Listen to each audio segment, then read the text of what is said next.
The Lord be with you. What you're looking at is something that my mother made for me when I was just a little tyke.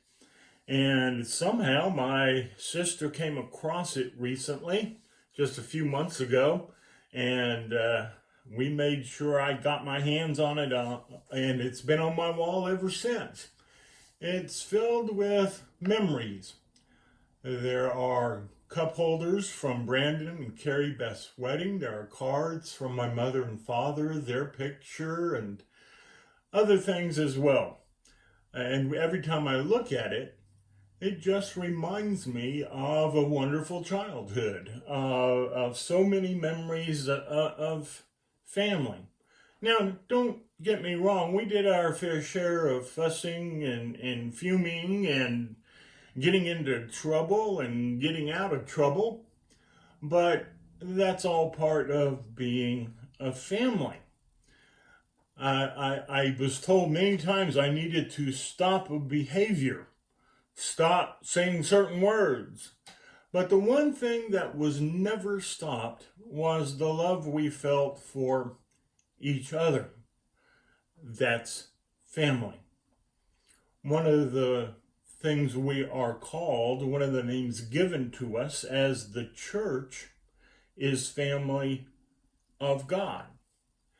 And sometimes we reflect a worldly family more than we should. I like the story that's told of the preacher and song leader who didn't like each other very much, and they refused to cooperate with each other. One week the preacher preached on commitment and how they should get moving forward. Following the sermon, the song leader led the song, "I Shall Not Be Moved." The next Sunday, the preacher preached on giving and how they should give generously and sacrificially to the work of the Lord. The song leader then led the song, "Jesus Paid It All." The next Sunday, the preacher preached against gossiping.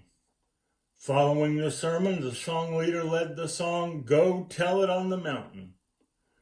The preacher became disgusted over the situation, and the next Sunday he told the congregation he was considering resigning.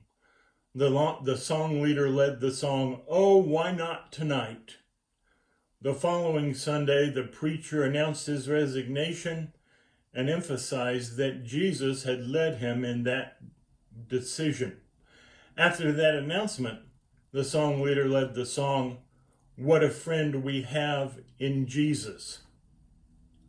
Kind of reminds me of a very similar story where it was the whole choir and the pastor that weren't getting along for some reason.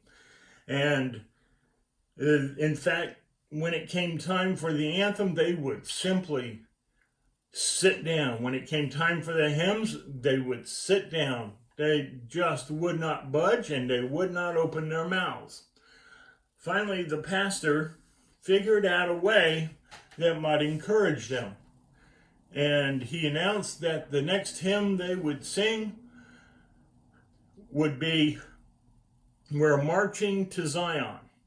Do you know what the second verse of that hymn says? Take a minute, think about it. "Let those refuse to sing who never knew our God." Okay, I won't punish you any further. You get the point. We're family. Yeah, sometimes we fuss, sometimes we fume. But the one thing that is never stopped is the love with which we hold one another. Even though I'm not with you except by voice and sound and online, I am with you, and you are with me, and the love cannot be stopped. Amen.